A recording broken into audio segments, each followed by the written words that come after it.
Hello everybody, this is Mateo, and immediate attack by trash cans. We get out of the grave from being buried alive, and then all of a sudden attacked by trash cans. Also, oops, I'm accidentally showing these guys again. The thing is, this part, well, rather, I recorded basically all of the games so far in like a span of a couple days. And then I stopped playing for a couple weeks, and then I just started playing it again and went through pretty much the rest of the game. And not in a single day, but like within the next couple days after I started playing it again. Kinda weird, it's just sometimes like Threed and then that desert that we saw are the two places where I usually stop playing this game. And it almost happened, but I eventually just got to playing it again and played through the rest of the game. So it's not like this project's going to get canceled or anything because I don't feel like playing it. I've already played it. And, however, these guys are new, the urban zombies, which I'm not incredibly sure if they're actually weak to fire. However, fire is pretty effective. I mean, that's pretty strong. And considering that they're always in the same row, you could kill one of them regardless or not of a smash attack and then just bash the next turn. And there you go, they're done. And they give quite a bit of experience. Jeff has kind of caught up. I think the other two are like 20 to 25. But Jeff is 16, so he has a fighting chance now. And he can also get his driver's license, even though he flew a Skyrunner the part before. Either way. Now that we have Jeff, though, we need to go down to the bottom of the town, which is one of the things that I was trying to do before, when I couldn't remember the exact order of things that you're supposed to do. But down here, now that you have Jeff, for whatever reason, this tent appears. And when you approach it, gigantic face appears. Immediately, and it says Gorgon Battle. Yeah. Boogie tent, which is really just a face. Would have been kind of cool if they had the tent along with it, but no, they're just showing the face. So this is an actual boss battle, so go all out. Also, since we have the hotel right next door practically, you can just go all out with PSI and then heal up afterwards. By now, money really isn't that much of a problem. If you want, you can have Jeff use a bottle rocket, although this guy isn't that deadly. However, don't try freeze like I did. Freeze won't be good on bosses for another short while, so just go with fire for now, so Paula can actually do some damage, but a majority of your damage is going to come from Ness. Jeff is about to die. Oh, I want to keep him alive so that he can get experience from this. Well, I want to keep everybody alive so that they can get experience from this. However, I'm pretty sure defend won't cut it, but luckily I defeated him. So that's all that matters. We beat this guy, this random tense thing, and Jeff gained another level, and a really crappy level up too, to be quite honest. And then random present appeared along with zombies. I mean, you think they'd be like under that tent, but no, they just appeared immediately afterwards. But we got the jar of fly honey, which we need for later on. So that's one thing that we got. And now next up, our next order of business is getting rid of the zombies, I do believe. So how will we go about doing that? Well, let's go check the actual tent, or get a phone call, actually. Okay, so we finished an invention. It's called zombie paper. Oh, that sounds helpful. Works kind of like fly paper. You gotta go to a tent or something. Oh crap, I just destroyed the tent. Well, luckily there is another tent around here, so we can put the zombie paper there. Why it has to be on the floor of a tent, I have no idea. But he gave it to the mock pizza guy, which, again, mock pizza is that thing that only delivers, even though they have buildings and stores all over the place. I don't really get it. So let's just go ahead and walk around in circles. Here's the mock pizza guy. And we will get our zombie fly paper, or just zombie paper. Well, I think the idea is for it to work like fly paper. Like, it attracts and then zombies stick to it. And there's your thing. And also there's a tent right there that we'll be going to. He's not even entirely sure that I'm Ness. Luckily I am. What other boys are walking around in circles with two other friends? Although really, if anything, Apple Kid will only know about Paula. Maybe not even Paula, just depending if you went to talk to him later on. But here we are now in the tent. You don't have to go over here specifically. You could just go to the entrance, place down the zombie paper. I'm gonna keep on calling it the zombie fly paper. Whatever. And then, now that you've placed down that paper, you want to go rest at the hotel. So, wait to do that. And that's another reason why you can go all out on the tent. the boogie tent, because you have to sleep at the hotel, so you might as well, although I don't have enough money. Just make sure you wait until now, otherwise you'll have to pay another $180, and that would kind of be a waste. Although again, money is really not that much of a problem anymore, especially if you've been fighting all the enemies on screen. Which really, I say that as long as you fight all the enemies on screen, you really will never have to grind, except for when you get a new character like Jeff, who's at level 1. But otherwise, I mean, as long as you fight all the enemies on screen, or at least most of them, you should be fine in terms of levels. It kind of works like Mario and Luigi, Superstar Saga, Partners in Time, and Bowser's Inside Story in that kind of way. Which I like. I mean, it's not like you have to do too much, but it's not very little either, I guess. I don't know what I'm trying to say. Basically, you don't have to go through really long grinding sessions that take like an hour or two, like you would in some other RPGs. Okay, so let's go ahead and call Mom so I don't be homesick. To be honest, I kind of wish that Ness would be homesick in one of the battles so I could show what that's like.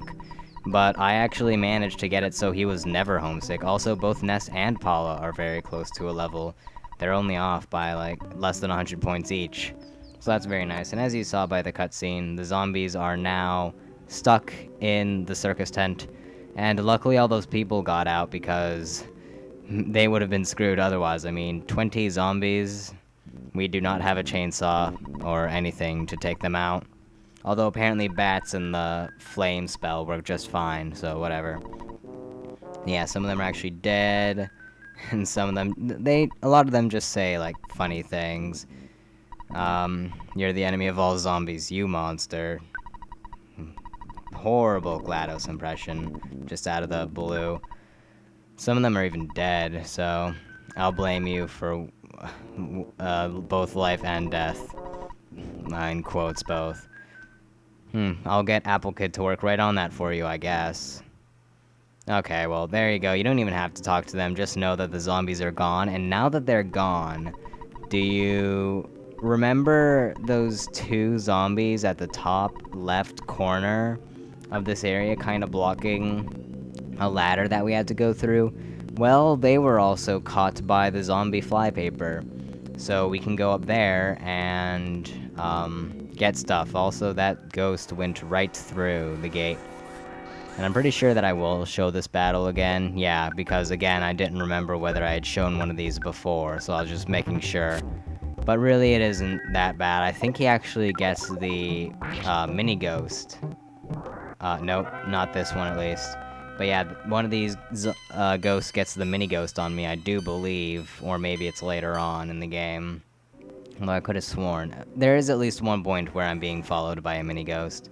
But if you do get hit by a mini ghost, you have to talk to the healer guy at the hotel, or not the hotel, the hospital. The one with the blue hair and balding on top. Talk to that guy, he'll get rid of it. I'm pretty sure it's the purify option. Just make sure you have some money. Okay, so there's a ladder. It is now no longer blocked off by zombies that will stare into my soul and look me over. And we have, oh great, we're going inside of another grave. Well, not quite. This is actually the pathway out of the town, sort of. It's a pathway out of the town, at least.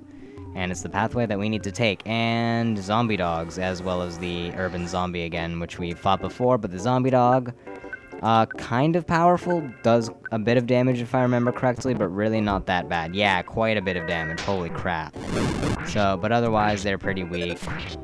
Basically take care of them the way that you take care of urban zombies. Yeah, they do a ton more damage, wow. And I think they do also have some dodge to them, because they are smaller and more agile. Man, he is beating the crap out of everybody. Well, luckily, he returned to the dust of the earth. And so did his friend, the zombie. So, PSI fire 2 and bashes, and you'll be fine in this area. Because I think that the urban zombies and the zombie dogs are pretty much the only things that we'll find in here, as well as coffins. Skip Sandwich DX. That might have all kinds of, like, bacteria and stuff on it. I wouldn't really trust it. Although, to be quite honest, I never really eat the skip sandwiches. Is that zombie? I think that zombie is stuck inside of the coffin, and that somehow resulted in a bad attack. Or a red screen. No, well, but I never really use the skip sandwiches. I mean, I get the purpose of them, to walk faster, and it would be nice. But it doesn't really heal enough for me to waste an inventory space for it. Ooh, silver bracelet. Just by the way, I'm going to be giving most of the good equipment, in terms of, like, defense, all the better stuff that we find, to Paula. Because, in my opinion, she is the best character, because of all of her spells and whatnot, and damage dealer. I'm pretty sure I talked about that before. She's a really good character, and she also has the least amount of HP. Like, maybe if Ness had less HP than what he actually does, I might give it to him, like, all the better equipment. But he has the most HP out of all of us so far, and so he'll be fine with the defense that he has. Paula, on the other hand, she needs all the defense she can get. So, there you go. So you're going to see me move around item space and whatnot. And here we have a random pile of dirt? I don't know. What is this? Mini Barf. Oh! That's disgusting. And he also really doesn't take much damage from the freeze, and we just didn't do much damage at all. However, we did get Solidify off of him, so that was basically free damage. But let's try fire. Yeah, that's a whole lot better. So if freeze doesn't work, go for fire. Never use thunder. At least that's how I do it. I think thunder, most of the time it misses. So, there you go. Otherwise, have Jeff defend, because he really can't do much. Again, you could have him use a bottle rocket if you want. And you know, I normally do, but it seems like for this playthrough, I just kind of forgot that bottle rockets existed. I don't think I ever used one, actually. No, that's untrue. I think I might have used one. But normally I'd, like, spam them on bosses with Jeff. But not this playthrough. Kinda weird, actually. Oh well. Okay, so there we go. We got Fire Beta, which would have been helpful for that battle. Do a little bit more damage, but whatever. We still beat him nonetheless. And he loves Fly Honey. Well, so does a Master Barf guy. Oh, well, I'm sure we won't run into him. We'll be fine. And then this guy will heal us out of the goodness of his heart, I guess. Actually, no, he just sells a couple of things. But I both have no money, and most of those are really crappy. Besides, I have life up and quite a bit more PP on Nest to use. So it'll be fine. And Magic Butterfly, that helps all the more. So let's just go ahead. Oh, not quite a bit, but a little bit. It's okay. And yeah, that's about it. I could get rid of my backstage pass now for the Runaway 5. Don't need that anymore. I'm pretty sure that once we get to our next town, which we're on the way to right now, I'll do some inventory management. And also, oh my god, it's Frogger. Actually, it's the Armored Frog, who takes physical attacks like a champ most of the time. But, magical spells, that's where it's at for him. I mean, look at that, 152 damage. Pretty sure he's weak to freeze. Maybe. But either way, it does a whole lot of damage to him. And he does that to the one guy who doesn't have PSI powers. Good job, Armored Frog. I killed you for that. Although I'm pretty sure I could have just bashed him a lot and he would have been fine. I'm also running out of PP on people. Mainly Paula. I'm pretty sure that PSI Freeze Alpha takes 5, maybe 3. So we don't have very many uses on that at all. And as long as we keep on running into these guys... Okay, I'm pretty sure that there were red Antoids in that battle, but I didn't show them. But they're basically just powered-up versions of the Antoids, or maybe I'm just waiting for another battle where there's more new enemies rather than just them. Or maybe just a quicker battle. This is looking like the one. Okay, yeah, here we go. Red Antoids, they can call for other red Antoids and heal each other. And they're just really annoying. Yeah, see, no damage on that Armored Frog. But a PSI Gaming should do the trick. Somewhat, a little bit. They can use Life Up, call other friends. They're basically powered-up versions of the Black Antoids back from Giant Step. So really not that bad, especially since we have more party members to more easily take them out. So that's a thing. Also, hopefully there we go, Armored Frog is dead. He really has a very high physical defense. I wouldn't say it's like the highest possible, but it's really up there, one of the highest in the game. And wow, lots of level. Oh, nice. We needed that, PP. Because we're really running out on her, and we still have a little bit of a ways to go. including gigantic crocodiles, the protein drink. I forget what that does. I think that just, yeah, that's a healing item. Nothing really special about it. Farm zombies, I don't know if we've seen one of those before, but if we haven't, here we are. It's just a more powered up version of the urban zombies, which we saw not too long ago, so why they're already introducing a more powerful type, I have no idea. And then plain crocodile really is plain. I mean, it just does a lot of damage and that's about it. They weren't kidding when they said plain. Oh well, he's still kind of powerful, but if you focus all your attacks on him, he'll go down. Okay, and then here we go. That's pretty much all the new enemies here. If I remember correctly, that's all of them, actually. So let's go ahead in this little cave here. Had it with this waterfall, river-type scenery. And what's in here? I think there's an item hidden right here. Yep. Bottle rocket, which I will never use accidentally. I mean, really, I do suggest using the bottle rockets, especially since you can buy them from certain weapons dealers that we'll talk to later on. If you actually looked above the department store in 3, you could have seen him. It kind of looks like he's wearing a jetpack or something. He's wearing all gray. A really big head. Yeah, that's him. But I just really don't talk to him ever. And... whoa. These guys talk weird, and the music is weird. This entire place is just weird. This is Saturn Valley. Now, the one really good thing about this place is that they have a free inn. So if you ever need to have Jeff fix a whole bunch of stuff, just sleep at the free inn, not paying any money whatsoever, and he might fix it. For instance, he just fixed the Magnum airgun, which is a more powerful weapon for him. But in the next part, we will fully explore this area. For now, we're just going to sleep and sleep and sleep because it's free, and boy am I tired. Well, not really, but we'll do more stuff next time. See you all then. Goodbye.